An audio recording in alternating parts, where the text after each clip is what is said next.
So Hasbro, as the title of this video suggests, I'm going to talk about ITIL and why it's a load of bollocks. I'm going to explain kind of what it is, and we will touch on some positive points and some negative points as well, and you can kind of make your own mind up as to why, or whether or not you agree with me, whether or not you think I'm talking a lot of rubbish, and we can kind of go from there. So I was going to roll this into a brew time, but I decided not to because I figured it needed some like a specific video to kind of touch on some of the bits, and because it's probably going to go on for quite a long time. So this week my place of work decided to pay for me to go on an ITIL version 3 foundation course, and the exam as well that goes with it. And I've never been sold an ITIL because basically it's a load of bollocks and it doesn't make any sense to me from both a first and second line analyst standpoint, and from looking at the work that I've done in third line and higher level stuff when I go out to clients and when I go meet people and when I deal with customers every day. So basically what ITIL is, it stands for the Information Technology Infrastructure Library, or at least it used to stand for that. I don't think it officially stands for that anymore. I think they still keep it as ITIL because it's not an infrastructure based thing, it's a service management good practice framework. And basically what ITIL does is it's a value-based, customer-focused framework that you adopt into your business. It's not a, it's kind of like a, this is what you should do, but it doesn't tell you how you should do it. It doesn't tell you what technology to use. It doesn't tell you how, what metrics you should be looking at. It doesn't tell you any of that. All it tells you is what you should be doing, and it just kind of bombards you with unnecessary management jargon. Let's touch on the positive points of ITIL before I go into some rant as to why it's shit. So the point of ITIL is to get you as a business, from an IT standpoint, looking at ways that IT can help the business achieve its business goals. So for instance, if you're a company that provides, I don't know, sofas for instance. Your company provides sofas for to anybody. It could be businesses, it could be customers, it could be DFS, whatever. And you should adopt ITIL, or your IT department should adopt ITIL, so that it's providing the tools necessary to allow the business to function as a business, so that it can sell sofas to its customers, essentially. And so the business should align with IT, or IT should align with the business, and IT shouldn't be trying to be a pain in the ass like IT always does. So that's the positive points of it. Let's not go into too much of a finer detail. But basically, what ITIL kind of touches on, apart from there's a few other bits that kind of don't, what ITIL touches on is CBS, or common bloody sense, because that's what ITIL is all about. It goes on about incident management, it goes on about service management, it goes on about continual service improvement, and all this other crap, which you should be doing anyway. Everything that ITIL does and says about is obvious.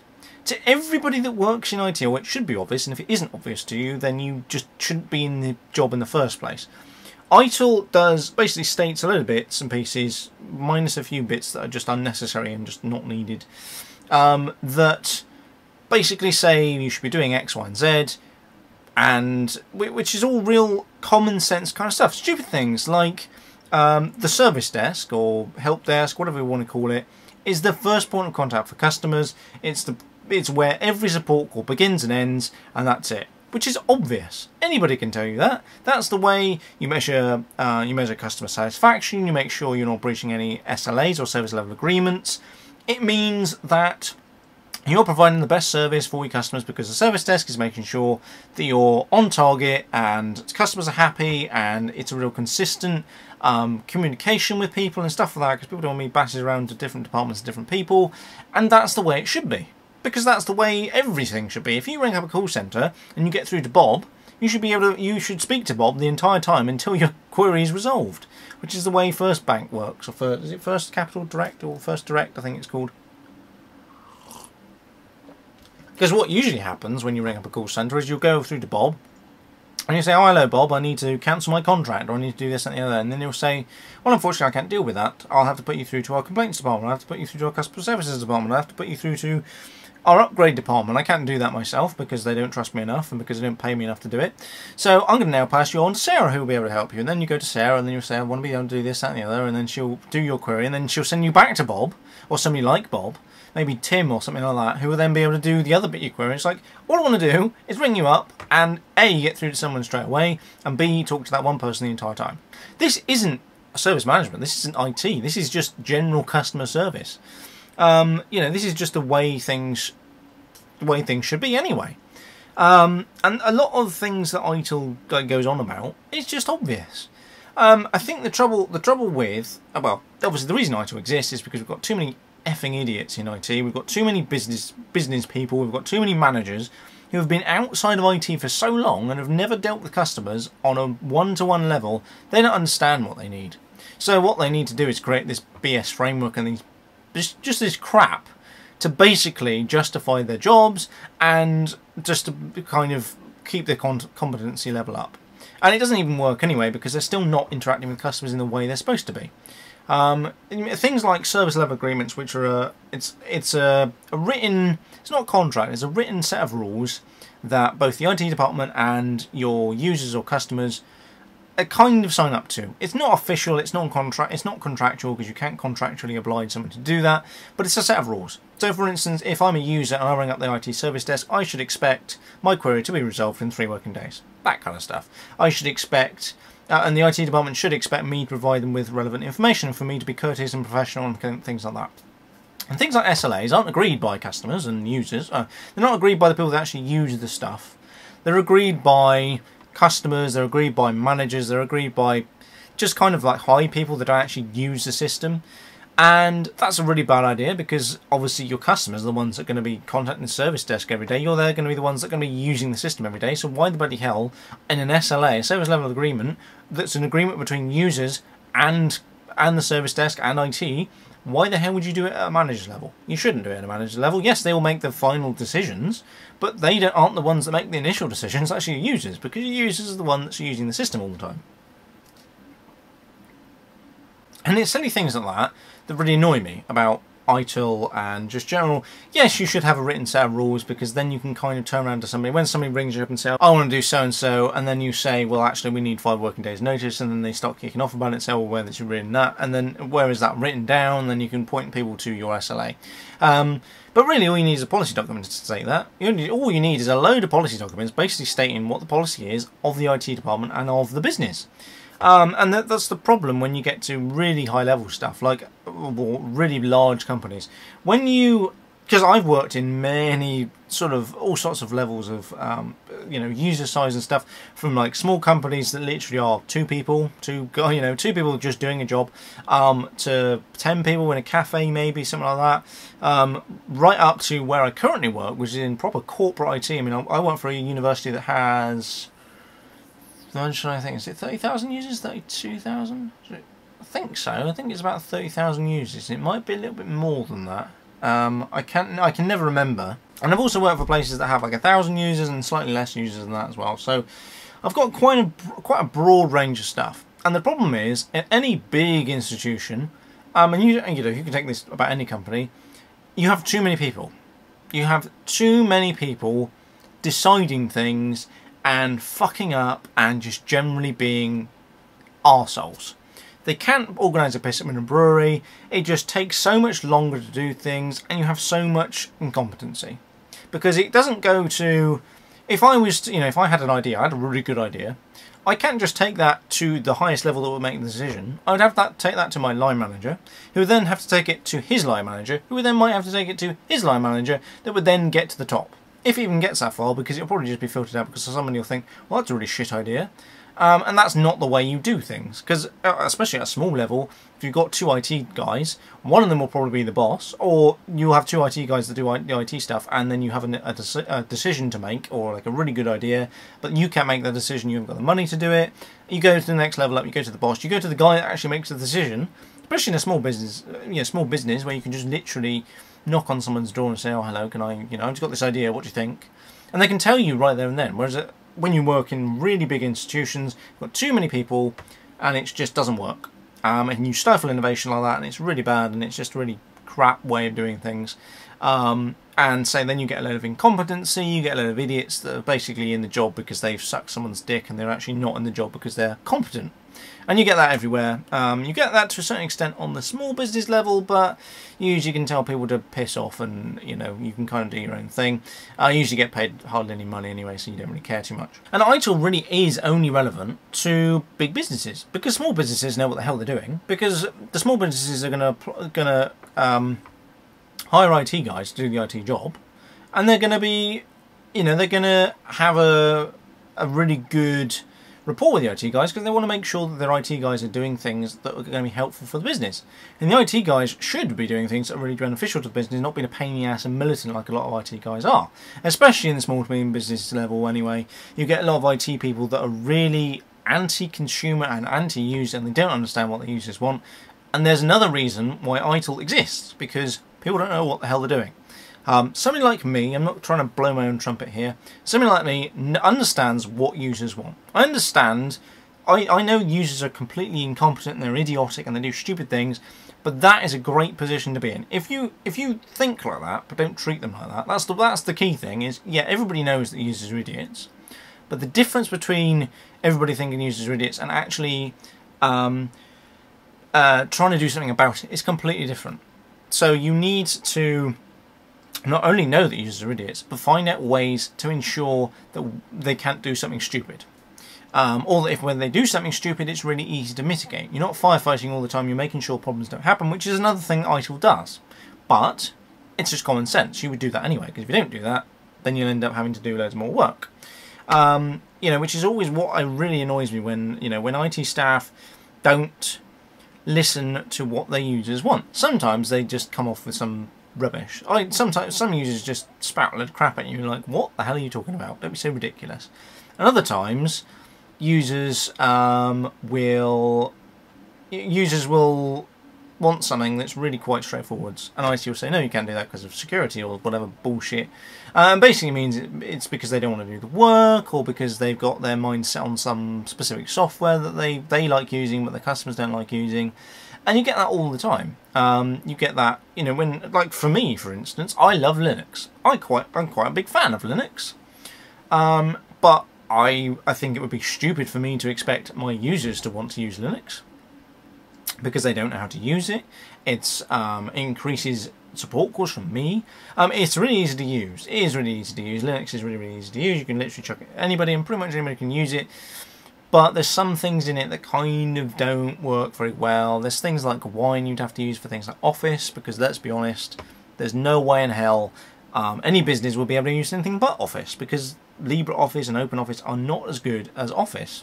They just aren't. They just aren't even on the same wavelength. They haven't got the same kind of compatibility. They haven't got the same functionality either. But instead of me saying to users, oh, well, you need to use this because this is the best software ever and that's just it, I'm not going to do that. I'm going to listen to what my users want. I'm just going to deploy Windows, because Windows is easy. Everybody uses it. Or either Windows or Mac. But more likely Windows, because it's easier to manage, and it's like Mac isn't really designed for the corporate infrastructure. It's not really designed for AD. It's not designed for that kind of stuff. It's a pain in the ass to administer. It's a pain in the ass to set up. It's easy for users to use, but you then end up getting compatibility issues, and then you've got to train users up because they don't know how to use it. And it's like, as much as it is insanely easy to use, you don't really need a manual to use it. It's still people aren't familiar with it. They just kind of like, oh, I get all scared. So yeah, I'm not going to like force Linux on them, because that's stupid. That's not a good idea. And ITIL would say the same. They would say, that's a stupid idea. Why would you do that? It's the same as the whole point of going through project planning and stuff like that, is to ensure that it's good to go at the entire length of the project. But a lot of people don't do that. They go with one specific company and they say, oh, I like this company. And the people that actually are using the software every day get no say in it. And that's always the same. The place I currently work at the moment, which I'm not going to tell them because I'll tell you what it is, because I would get in massive trouble if I said this. We're having a new ITSM tool, which is a information technology service management tool. So call management system, similar to, well, it's basically just manages support calls. So if you've ever dealt with customers, you know what I mean. If you're like a customer, you usually get a reference number. There's kind of like a call reference number that links into a call and that kind of stuff. You usually get it with customer service agents and stuff like that. But anyway, we have this new software coming in, which I've never heard of before anyway. And at no point along the way was I, or any of my colleagues at the lowly level that would actually use the software day to day, were consulted on it at all. All the managers at the top level decided on doing it because it made their lives easier, because it ticks their boxes, but they didn't ask us as people that are going to use it every day. So what's the point of that? You failed in your duties, and the whole point of our department at the moment is to fully adopt ITIL and ISO 20000, and we're not doing that at all. Because all you're doing is you're just saying, well, we're going to go with this thing, and you're going to like it, and that's it, even if it doesn't do the things that we want it to do. We had a great opportunity at the time, you know, when we're creating a new ITSM tool, to have every tool we want in the package. But shock horror, what's happened? Oh, well, some managers got a hold of it and actually fucked it up, because all they want to do is they want to use their own proprietary thing. They like the look of the brochure, they like the look of the people that came in, and it does the things they want it to do, so let's just go with that. As opposed to going with something that would actually work and do everything that we wanted it to do, as well as what they wanted to do. Obviously, you know, can't just do one or the other. You know, you've still got to have key performance indicators and all this other crap, and patterns of business activity need to be enrolled into there, and all those ITIL bullshit terms as well. But that's the kind of stuff we're talking about. You know, that is ITIL, but that's common bloody sense. That isn't, you know, anybody would tell you that. You can't just ignore your stakeholders, because that's just stupid, because then you're just going to alienate them and they're going to do their own thing. And that's always the case. Always the case. A lot of people don't, apparently the average across IT is about 40% of your user base doesn't come to you for IT advice. They sort it out themselves. Because, well, I mean, your company might be slightly different, because obviously if you're really into your users, which is what you should be as an IT guy, if you're really into your users and you're really helpful and you don't try and stifle what they want to do, they'll come to you all the time. But if you do it once or twice, they'll just say, well, sod you, you're not going to do my query, you're going to be a pain in the ass, so let me just go out and buy my own thing. Let me just do my own thing, which won't work with the systems properly, but let me do my own thing. And then cry to you when it doesn't work properly. That's usually what happens. Then they'll say, well, it doesn't work with this properly. And then you're like, well, that's because you didn't actually follow my advice, did you? Or because you didn't come to us in the first place. And that's quite an obvious thing. But that's, again, because IT people aren't looking at the way their users are using things, and they're making things difficult for people. And you know, and that could be because of IT's fault, or that could be because the business has been a pain in the ass, especially at small business level. There's lots of BS things that happen, especially by incompetent managers who think they know what they're doing and they actually don't. So yeah, I think that's pretty much all I wanted to say on the matter. But yes, ITIL is bullshit, because basically it's just a load of management terms, it's common bloody sense, and it's things you should be doing anyway without the need to adopt some framework, because it's just kind of, you know, it's just pointless. It's the same with Prince 2. Prince 2 is a worthless, useless piece of shit, because all you need to do when you're project managing something is you just do it in a way that is sensible. In a way that doesn't include all these bullshit terms. In a way that your customers understand. In a way that gets the job done with the minimal amount of effort and fuss. Which Prince 2 doesn't do. It lets you tick all these boxes, and most people that run Prince 2 don't do Prince 2 properly. I've never dealt with Prince 2. I refuse to do it, and if any job requires me to have Prince 2, I'll tell them to shove it up their arse, because it's not worth the paper it's printed on. Because if you've ever done any project management work, I have done for like a lowy level kind of project management standpoint, from public access Wi-Fi to networking deployments, that kind of stuff, from like an SMB kind of level, maybe for like about 10 to 100 users. And the way you manage the project is you do it in a common sense way. You know, you look at how much they want to spend, how much, you know, what you want to do, and then when they tell you, oh, we only want to spend 100 quid and we want to deploy public access Wi-Fi for a cafe, you tell them they're an idiot, and you say, well, you won't actually be able to get anything worthwhile for that money. Let's actually look at a sensible figure, maybe like £1,000 or 1,500 quid, or maybe actually a little bit more than that, maybe 10 grand, because that'll give you a decent system then. But yeah, that kind of stuff, it's just like, use your common sense, and say the only reason these things exist is because of incompetent managers. And actually ITIL only really took off because of the service management tools that exist, so the support software and stuff like that, because they're all like, oh, we tick the ITIL boxes and they come with us. So yes, I think that's pretty much my rant on ITIL. I think I might do another one, because this wasn't that great. It didn't actually, it didn't kind of like, it was just kind of came across to me just ranting about just bullshit really, and it didn't actually come across as very sensible and in a concise, constructive way. So, but yes, I think that's pretty much it. So obviously comment down below about what you think about ITIL, if you know what the hell I'm talking about. If you don't know what the hell I'm talking about, hit me up on Twitter at AzzyChill, send me an email, azzychill@gmail.com, and apart from that, I shall catch you in a later video.